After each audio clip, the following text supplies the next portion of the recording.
What if 3 minutes could destroy 3 years? The sound of keys hitting the kitchen counter echoed through our apartment like a gunshot.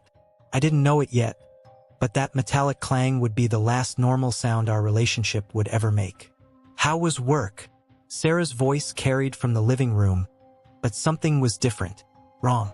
The tone sat heavy in the air like smoke from a fire you can't quite locate. I kicked off my work boots, the familiar ritual of coming home suddenly feeling foreign. Same old chaos, I called back, loosening my tie. Jenkins is still micromanaging everyone, and the Johnson account is, "We need to talk," she said. That's all it took for my stomach to drop into my shoes. Why did those words always sound like a death sentence?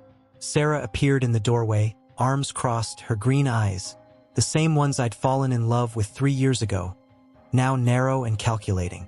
She was wearing the gray sweater I'd bought her last Christmas, but even that familiar sight couldn't calm the sudden drumming of my heart. About what? I asked, though every instinct screamed that I already knew this conversation wouldn't end well. She tilted her head, studying me like I was a puzzle missing crucial pieces. About last Friday night, she said. Last Friday? My mind raced backwards through the week. Work, gym, Netflix with Sarah, more work, that team dinner at the karaoke thing? I laughed, relief flooding through me. Babe, that was nothing. Just the team blowing off steam after the Morrison presentation. You know how it is. But her expression didn't soften. If anything, the muscles in her jaw tightened. $347, Mark, she said. The number hung between us like a blade. How did she know that? I thought. I was drunk, I said quickly, heat creeping up my neck. You know how I get when I'm celebrating. The whole team was there. Jenny from accounting, Mike from IT, even old Peterson from legal. Someone suggested karaoke, and I thought it would be fun. $347 for one night of karaoke for your work friends? She said. Her voice was flat, emotionless. Look, I know it was stupidly expensive. Trust me, I regretted it the moment I saw the receipt. My head was pounding the next morning, and not just from the hangover. I said, attempting a sheepish grin, the same one that usually melted her anger. But it was a good night. Team bonding, you know? Why wasn't she smiling? Why did this feel like an interrogation? Jenny and Lisa, she repeated slowly, like she was tasting poison. Sarah, what is this really about? I asked, stepping closer, but she took a step back. The rejection stung more than it should have. I went through your phone last night, she said. The world tilted. You did what? I said. Your banking app. I saw the charges, she said, lifting her chin defiantly, but I caught the flicker of guilt in her eyes. You were passed out on the couch, and your phone was just sitting there, and I couldn't sleep, and I needed to know. The betrayal hit me like a physical blow. In 3 years, we'd built something I thought was solid. Trust. Transparency. We'd established the phone rule early on. Either of us could look if we needed clarity, if there were questions. But this felt different. Sneaky. Calculated. You went through my phone while I was sleeping because you saw a bank charge? I said. My voice came out harder than I intended. Because you spent almost $400 on other women, she said. On co-workers, Sarah. Jenny's married with 2 kids, and Lisa just got engaged. There was nothing romantic about it. It was karaoke, not a strip club, I said. Why was I defending myself? I hadn't done anything wrong. But even as the words left my mouth, I remembered something else. Something that had been nagging at me for days. You know what? Since we're talking about phones, I said, straightening, meeting her gaze. Let me see yours. The color drained from her face. What? She said. Your phone, Sarah. Let me look at it. I said. Why would you?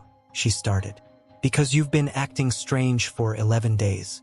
Ever since you got back from that work trip, I said. The words spilled out faster now, fueled by a sudden clarity. The camping thing with your colleagues.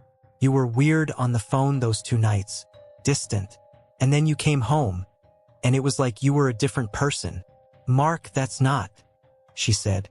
You established this rule, remember?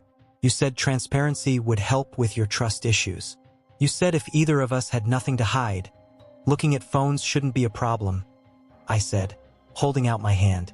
So let me look, I asked curiously. The silence stretched between us like a chasm.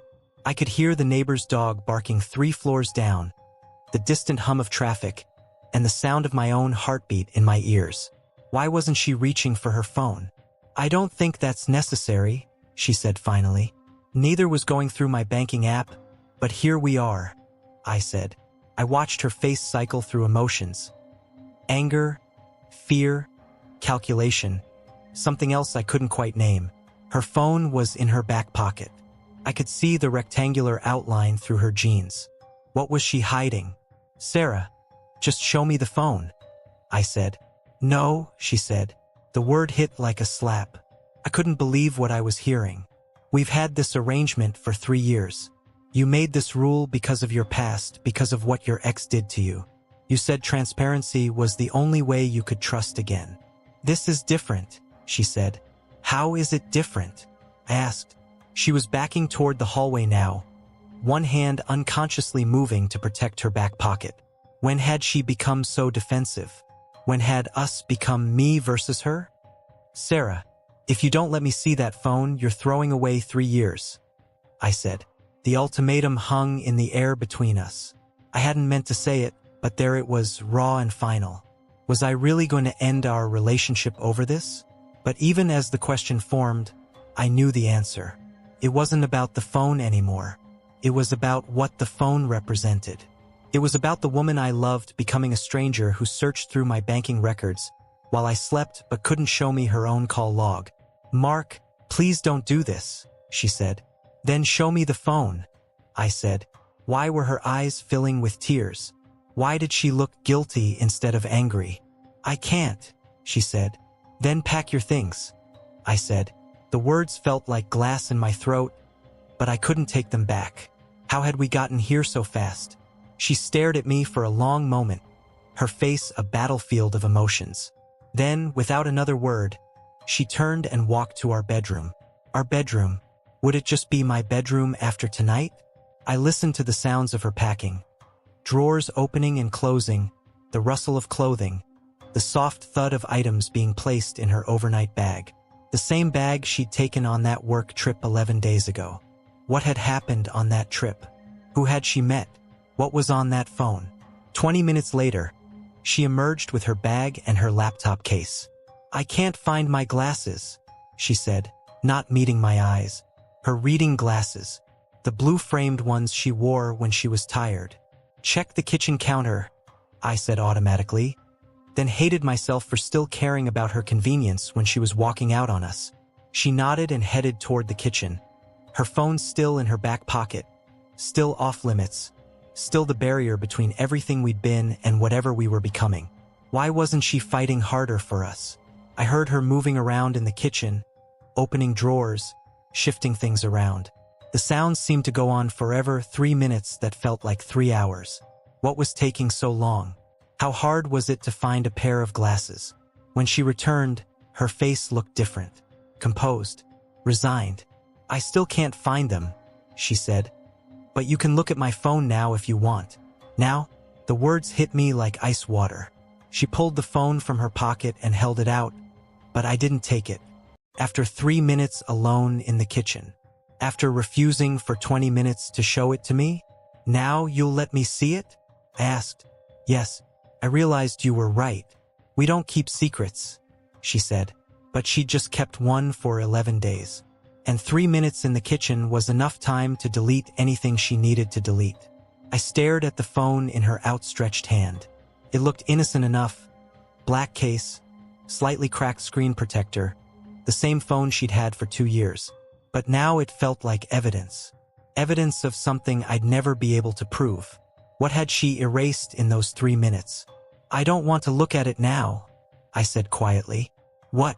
But you said, she started. I said I wanted to look when you first refused, when there might have been something to see, but you just spent 3 minutes alone in the kitchen with that phone. You could have deleted anything, I said. Why did she look relieved instead of frustrated? Mark, I didn't delete anything. I was just looking for my glasses, she said. For 3 minutes? In the kitchen? I asked. She didn't have an answer for that. The silence said everything her words couldn't. This is over, Sarah, I said. Mark, please. I love you. I didn't do anything wrong. You're being paranoid, she pleaded. Am I? I said, looking at her, really looking at her. When had she gotten so thin? When had those lines appeared around her eyes? When had she stopped looking at me the way she used to? You've been different since that trip. Distant. Distracted. You've been protecting that phone like it contains state secrets. And when I finally call you on it, you suddenly want to cooperate after you've had time alone with it. Had I been blind to the changes, or had I just not wanted to see them? Nothing happened on that trip, she said, but her voice lacked conviction. Maybe not, but something happened to us and you know it. And whatever's on that phone, or whatever was on that phone before you had 3 minutes to clean it up, that's not going to tell me what I need to know anymore. I said. What did I need to know? That she'd been unfaithful? Or just that she'd become someone I couldn't recognize? She stood there holding her phone and her bag, looking lost. So that's it? She asked. 3 years, and you're just done? Was I done? Or was I just finally seeing what had been ending for weeks? You made the choice when you refused to show me that phone. When you decided that whatever secret you're keeping was more important than our relationship. I'm just accepting your decision, I said. Why did doing the right thing feel so much like dying?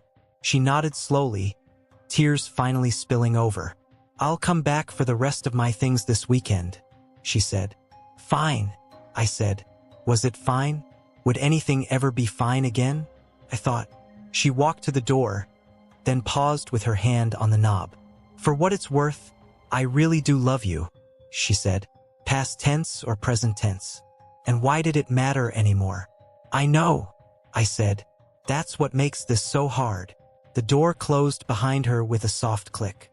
And just like that, 3 years of us became just me, standing in an apartment that suddenly felt too big and too empty and too quiet. I walked to the kitchen counter where my own phone sat, still unlocked, banking app still accessible to anyone who wanted to snoop through my financial history.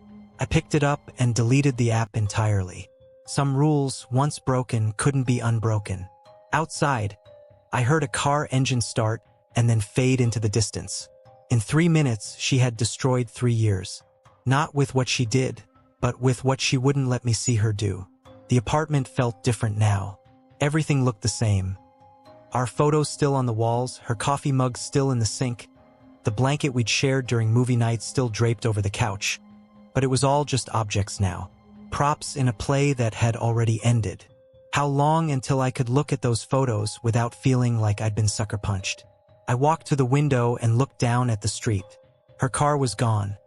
But the parking spot where she'd parked for 3 years was still empty. Still waiting. Would I ever know what really happened on that camping trip? Would I ever know what was on that phone? Would I ever know if I just made the biggest mistake of my life or the most necessary decision? The questions would haunt me for months.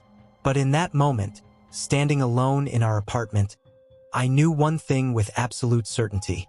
Trust, once shattered, couldn't be rebuilt on the foundation of unanswered questions and 3-minute disappearances. The phone rule had been her idea. The transparency had been her need. And when push came to shove, she'd chosen secrecy over us. Maybe that was all I needed to know. I turned away from the window and began the long process of learning to live with the silence she'd left behind, and with the sound of 3 minutes that had changed everything. My phone buzzed. A text message. From Sarah. My heart hammered as I opened it. I'm sorry. I know how this looks. I know what you're thinking. But nothing happened. I couldn't show you because there were things on there that would hurt you differently. Things that weren't about cheating but about other stuff. I was trying to protect you. I stared at the message for a long time. Protect me from what? And why did protection look so much like betrayal? I started typing a response 3 different times and deleted it each time. What was there to say? If she couldn't trust me with whatever other stuff was on her phone, then what did that say about us? About who we were to each other? Finally, I typed, If you can't trust me with your pain, then you never really trusted me at all. I hit send before I could change my mind. Her response came back immediately. You're right. I'm sorry. I've ruined everything. Yes, I thought. You have. But I didn't type that. Instead, I turned my phone face down on the counter and walked away. Because sometimes the most important conversations end not with explanations or apologies or grand gestures, but with the recognition that some things, once broken, can't be fixed with words. 3 weeks later. You look like hell, Mike said, setting a beer in front of me. We were at O'Malley's, the same pub where I'd celebrated the Morrison deal 3 weeks ago, the same night that had started all of this. Thanks for the pep talk, I said, taking a long drink. I'm serious, man. When's the last time you slept? Or shaved? Or changed that shirt? I looked down. He wasn't wrong. I'm fine, I said. Sure you are. That's why you've been staring at your phone every 30 seconds for the past hour. Was I that obvious? Sarah had texted me twice more over the past 3 weeks. Both times late at night. Both times, she said she missed me. Both times, I'd read the messages but hadn't replied. What was the point? We'd already said everything that mattered. You want to know what I think? Mike said. I think you're an idiot. I looked up at him. Excuse me? You heard me. You threw away 3 years because she wouldn't show you her phone fast enough. Heat flashed through me. She went through my banking records while I was asleep, Mike. Then when I asked to see her phone, our established rule, by the way, she refused until she'd had time to delete whatever she needed to delete. Maybe, Mike said, or maybe she was just scared and needed time to work up the courage. Courage for what? I don't know. But I know Sarah. We all do. She's not a cheater, Mark. She's neurotic and overthinks everything and has more baggage than Delta Airlines. But she's not a cheater. But that wasn't the point, was it? It's not about cheating, I said quietly. It's about trust. It's about the fact that when it mattered, when our relationship was on the line, she chose to protect whatever secret she was keeping instead of protecting us. Mike was quiet for a moment. You know what Jenny thinks? He said finally. Jenny from accounting. The same Jenny whose karaoke I'd paid for. What does Jenny think? She thinks Sarah was looking at depression forums, self-harm stuff, maybe suicide resources. The words hit me like a physical blow. What? I asked anxiously. Think about it, man. She's been acting weird since that work trip. Right? Distant. Different. What if something happened there? What if she had some kind of breakdown and she was researching, I don't know, getting help? And she couldn't show you because she was ashamed or scared or didn't want to worry you. No, that couldn't be. But even as I rejected the idea, pieces started clicking together in my mind. The weight loss I'd noticed. The way she'd stopped looking at me directly. How she'd seemed fragile, breakable. What if those 3 minutes in the kitchen hadn't been about deleting evidence of an affair? What if they'd been about deleting evidence of something much darker? You're guessing, I said, but my voice sounded hollow even to me. Yeah, I'm guessing, but so are you. You're guessing she cheated. You're guessing she was hiding something terrible about your relationship. What if you're wrong? What if I was wrong? She could have just told me, I said weakly. Could she? Could you have handled it if the woman you love told you she was thinking about killing herself? Or would you have freaked out and tried to fix her instead of letting her fix herself? Of course, I would have tried to fix her. That was who I was, who I'd always been. Mr. Fix-It, the guy who solved problems. But what if some problems couldn't be solved by throwing money at karaoke or having transparent phone policies, or demanding immediate answers to complicated questions? I have to go, I said, standing up. Mark, wait. But I was already walking toward the door, my phone already in my hand. What if I'd been so focused on protecting myself from betrayal instead of protecting the person who needed my protection most? I sat in my car outside her apartment building for 20 minutes before I worked up the courage to get out. What was I going to say? Sorry. I abandoned you when you might have been suicidal because I thought you were cheating, but I had to know. I had to look her in the eye and ask the question I should have asked 3 weeks ago. What were you protecting me from? I climbed the stairs to her second-floor apartment. The same stairs I'd helped her move boxes up 2 years ago when she'd left her old place because the memories of her ex were too painful. How many other painful memories was she carrying that I didn't know about? I knocked. Nothing. I knocked again, louder this time. Sarah? It's me. Silence. My heart started racing for all the wrong reasons. What if Mike was right? What if those forums she'd been looking at had been about more than just research? Sarah, please open the door. I just want to talk. More silence. I tried the handle. Locked. She could be at work. She could be at the store. She could be anywhere.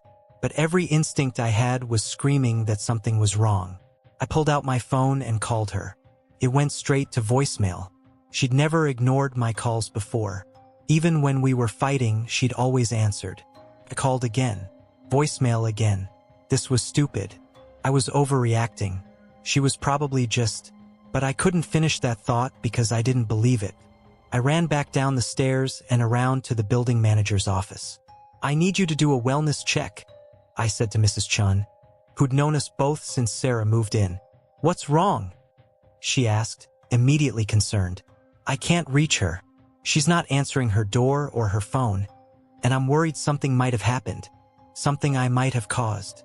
Mrs. Chun grabbed her master keys without another word, because she could see the panic in my eyes, because she knew I wasn't the type to overreact about these things.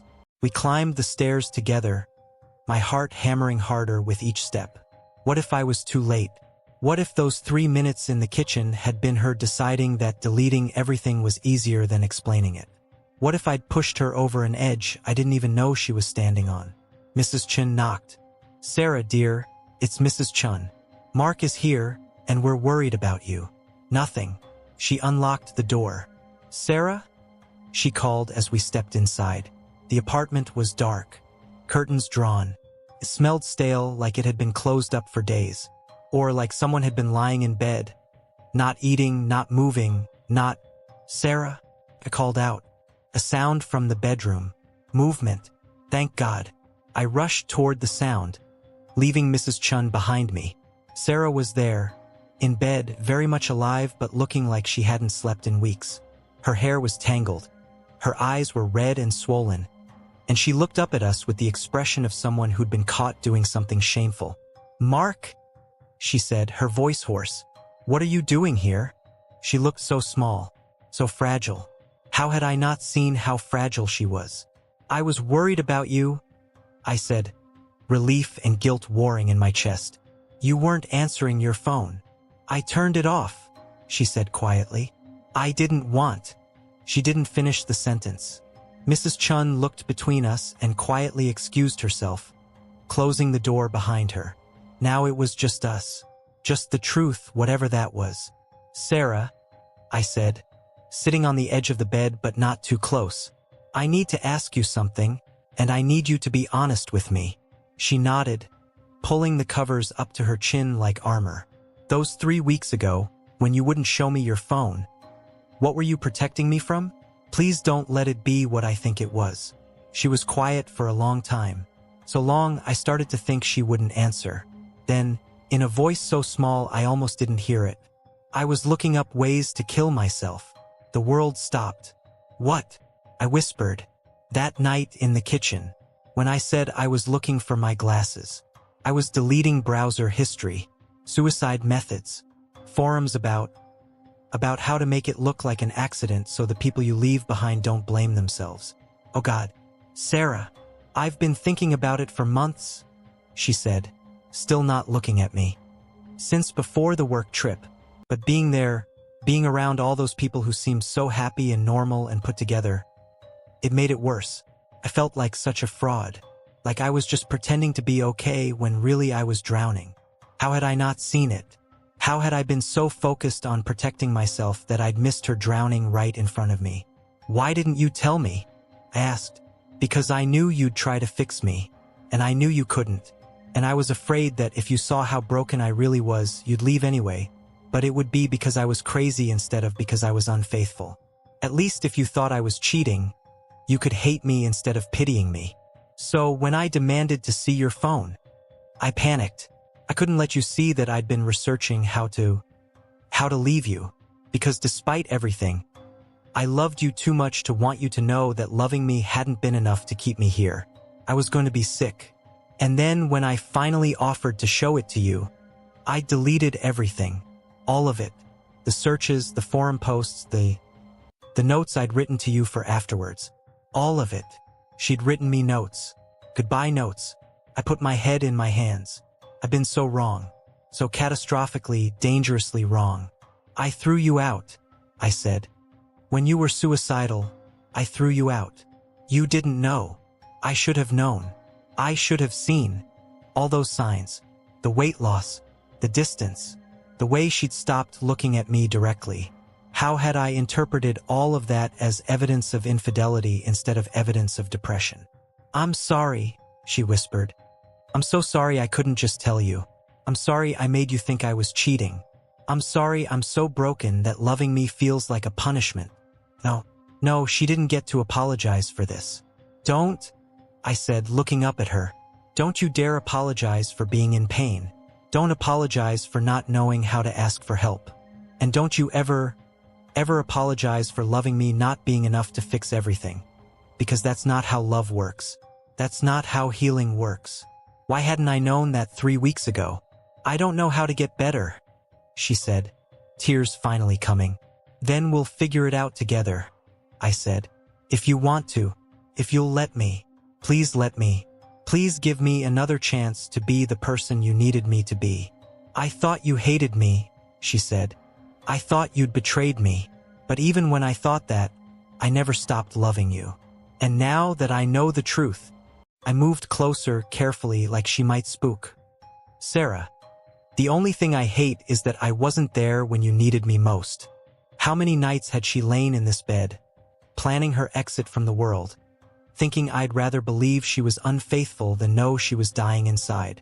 I'm not sure I know how to let you help, she said. That's okay. We'll figure that out too. There was still a we. She looked at me finally, really looked at me, for the first time in months. I missed you, she whispered. I missed you too, I said. Every day. Even when I was angry. Even when I thought you'd betrayed me. I missed you. And I'd almost lost her forever. Not to another man, but to the darkness in her own mind. Can you stay? She asked. Just for tonight? I don't want to be alone.